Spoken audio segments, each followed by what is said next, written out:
আজকের ভিডিও দর্শক আমরা নাকি বিদেশি, এটার উপরেই দু একটা কথা বলবো। আপনারা ভিডিওটা শেষ পর্যন্ত দেখবেন এবং যদি ভালো লাগে ভিডিওটা অবশ্যই শেয়ার করবেন। যে যেখান থেকে দেখছেন সবাইকে আমার আন্তরিক সালাম এবং নমস্কার।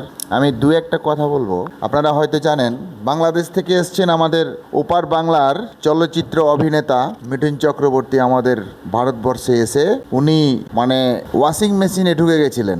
জানেন কি না ওয়াশিং মেশিনটা? বুঝতে পারলেন তো? বিজেপির ঘরটাই হচ্ছে ওয়াশিং মেশিন। তো বিজেপির ঘরে যখন ঢুকে গেল ওয়াশিং মেশিনে ঢুকে গিয়ে কিন্তু সম্পূর্ণ ক্লিন হয়ে বেরিয়ে গেল।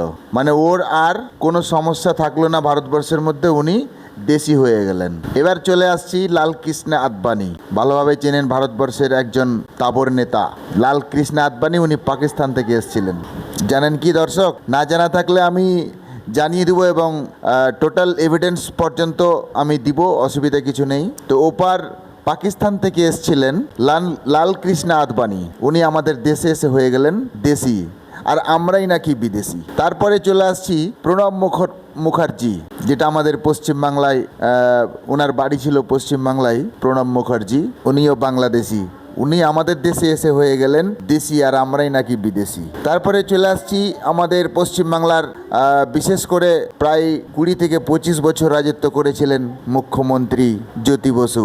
জ্যোতি বসুরও বাড়ি এবং জন্মস্থান কিন্তু বাংলাদেশে। উনি আমাদের দেশে ভারতবর্ষে এসে হয়ে গেলেন দেশি, আর আমরাই নাকি বিদেশি। তারপরে চলে আসছি বর্তমান পশ্চিমবাংলার বিরোধী দলনেতা এবং বিজেপির একজন পশ্চিমবাংলার তাবড় নেতা। তার মা এবং বাবা দুজনেই বাংলাদেশি। ওনারা আমাদের দেশে এসে হয়ে গেলেন দেশি, আর আমরাই নাকি বিদেশি। আমাদের ভারতবর্ষে বর্তমানে ওয়াশিং মেশিন আছে একটা, যার নাম হচ্ছে বিজেপি, ভারতীয় জনতা পার্টি যেটাকে বলা হয়, সংক্ষেপে আমরা বিজেপি বলি। সেটা হচ্ছে একমাত্র বিজেপির ক্লিনার মেশিন যেটাকে বলা হয়। যেমন মিঠুন চক্রবর্তীর ছেলে ধর্ষণ কেসে ফেসে গেল, আর তখনই মিঠুন চক্রবর্তী কি করলেন? মমতার আঁচলের তলা থেকে সরে গিয়ে নরেন্দ্র মোদীর পকেটে গিয়ে ঢুকে গেলেন, বিজেপিতে যোগ দিলেন। সেটাই হচ্ছে বিজেপির ক্লিনার মেশিন। ভারতবর্ষের ক্লিনার মেশিন হচ্ছে একমাত্র বিজেপি। আর বিজেপিতে ঢুকে গেল কি ক্লিন চিট পেয়ে গেল। আর ক্লিন চিট পেয়ে গেল কি তার ছেলে আর তার ছেলেকে আর সাজা কাটতে হবে না। শুভেন্দু অধিকারী, আমাদের নর্থ বেঙ্গলের টাইগার ছিলেন শুভেন্দু অধিকারী, তৃণমূলের। চেনেন তো মালটাকে? ভালো করে তো চেনেন। শুভেন্দু অধিকারী বর্তমান ক্লিন মেশিনে ঢুকে গিয়ে একদম ক্লিন হয়ে বেরিয়ে গেছে, পরিষ্কার হয়ে বেরিয়ে গেছে।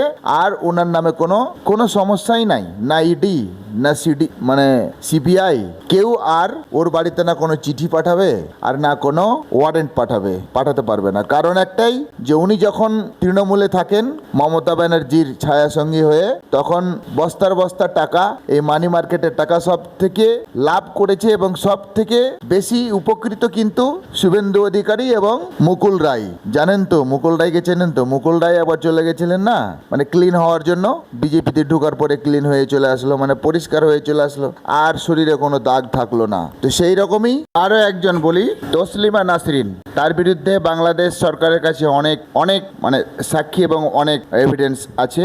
ও অনেকদিন আগেই এসছে আমাদের ভারতবর্ষে, এখন বর্তমান কলকাতায় বর্তমানে আছেন।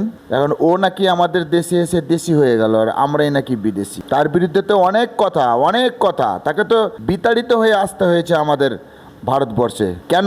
ওকে জায়গা দিব কেন? ও দেশি কি করে হলো? ঠিক আছে। তারপরে আরো একজনের কথা বলি, বর্তমান শেষ, যার নাম শেখ হাসিনা, বঙ্গবন্ধু শেখ মুজিবুরের মেয়ে শেখ হাসিনা। বর্তমান বাংলাদেশ সেনাবাহিনীর কাছে ওর বিরুদ্ধে অনেক তথ্য, এবং উনি একজন খুনি হাসিনা বলে বাংলাদেশ থেকে পালিয়ে এসছেন রাতারাতি। ওই 1 ঘন্টার মধ্যে যদি না পালাতো বাংলাদেশ থেকে, হয়তো ওর বাড়ি ঘর সেগুলো তো ভাঙা হয়েছে, কিন্তু তাকেও তার শরীরে আগুন লাগিয়ে, পেট্রোল ঢেলে আগুন লাগিয়ে পুড়িয়ে মারা হতো।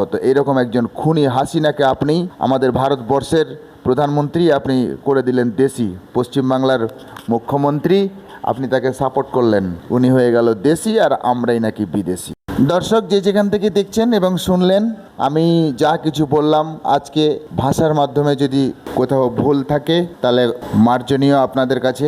সবাই যে যেখান থেকে দেখছেন, ভালো লাগলে অবশ্যই শেয়ার করবেন এবং কমেন্টে জানাবেন কে কোথা থেকে দেখছেন বা কে কোথা থেকে শুনলেন, কমেন্টে জানাবেন। যারা কন্টিনিউ এই পেজটিকে আমার দেখছেন, আমি মনে করি তারা আমার অ্যাক্টিভ সদস্য এবং অ্যাক্টিভ মেম্বার। প্রত্যেকটা সদস্যকে জানিয়ে রাখি, এটা আমাদের হিন্দুস্তান এবং ইন্ডিয়া, ভারত, সবার অধিকার আছে প্রতিবাদ করার এবং সবার অধিকার আছে কথা বলার। কে কি খাবে, কে কি পড়বে, সেটা তার নিজের ব্যক্তিগত ব্যাপার, এবং সেটার জন্য কোনটা হারাম, কোনটা হালাল, কোনটা কোন ধর্মের মানুষ খাবে, কোনটা কোন ধর্মের মানুষের ক্ষেত্রে ক্ষতিকারক, সেটা অবশ্যই কিন্তু তার ধর্মগ্রন্থের মধ্যে লেখা আছে, সেটা মেনেই একমাত্র চলতে হবে। এটাই হচ্ছে একমাত্র ছোট্ট একটা রিকোয়েস্ট। লাইক করে ফলো করবেন, সাবস্ক্রাইব করতে ভুলবেন না কিন্তু। দেখুন দর্শক, আর বেশি কিছু না বলে ভিডিও আজকে এখানেই শেষ করছি।